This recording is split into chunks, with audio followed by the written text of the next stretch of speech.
another very Mormon aspect of this film is like being good at business is like a godly trait. Remember how Daniela said like everyone is obsessed with like pyramid schemes in like Mormon culture? Like everyone's sort of like doing like they're very aspirational, like very like business and money, like aspirational. Yeah, Johnny culture. Probably had an essential oil business or something. Right. Yeah, Johnny had some hustle that made big. Yeah. He's aspirational, you know. How did he get the way he did? You know, we don't really know. It just says he's a good trader, but I mean, you know, he does represent, you know, he is able to make Mahana beautiful because he is a high value male. Yes. Have you ever heard of female dating strategy? No. I just heard of this on Reddit. It's like kind of a meme.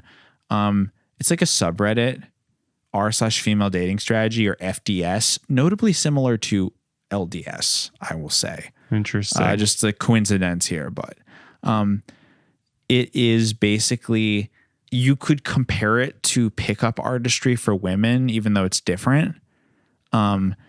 It's not about, you know, pickup artistry obviously for men is like trying to use like techniques to, you know, get as many women as possible, or, you know, whatever, like land a hot woman who's out of your league or whatever. Female dating strategy is like basically, I'm not super invested in it. I don't know all the lingo. I don't know all the Johnny Lingo, but it's basically like assessing basically what's the highest value of man that you can get. And it's basically like doing things to sort of up your personal value so that you can attract a high value man. Very materialistic things are praised in the culture, such as, you know, getting the type of man who will buy everything for you, you know, take you to an expensive restaurant. You know, I'm not sure if this is specific advice, but it's along the lines of, you know, the whole like, go to the restaurant and when you know he's paying, order the expensive thing on the most expensive thing on the menu and see if he flinches. All the ice cream you want, all the fancy cheese you want, all the milkshakes you want. Right. All the dairy you want. Yeah, just all the dairy you want. Female dairy strategy. Burgers, steaks. But yeah, it's just like, it reminds me of that. It's a weird subculture. It's like, God, I don't know. I can't really like, you know, blame anyone for like, you know, we live in specifically like United States, you know, our culture is just like so individualistic and so like based on business and capitalism that it's like, I can't really like fault anyone for seeing like relationships as that, even though I find it, you know, pretty bleak. So it's like, I guess I can't necessarily pass judgment, but it's like, it is just like sort of bizarre to see like a forum where people are basically treating like this. It's like Johnny Lingo. It's like they're treating getting married as like a business that one must do a lot of preparation on self, you know, to get to that point.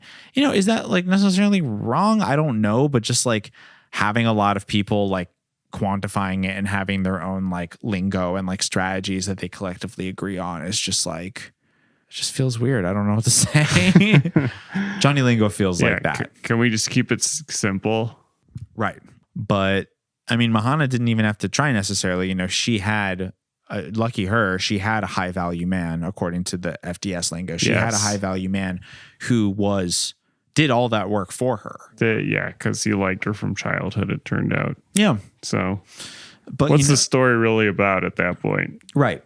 And I guess like, you know, my final thought on the FDS comparison is basically like the way that FDS sees the world is sort of like how the women in this tribe are supposed to see the world. And like Mahana doesn't play that game. Therefore, she's like a low value. Like she's low value herself. She'll never attract a high value man. She'll never get a high price. But she's only not playing it because her dad's such a piece of shit to her all the time. Her dad's a low value man. Yeah. Who doesn't treat her with respect. She should have had that male role model who showed her how much respect she should be given by a man. He was deflating his own investment.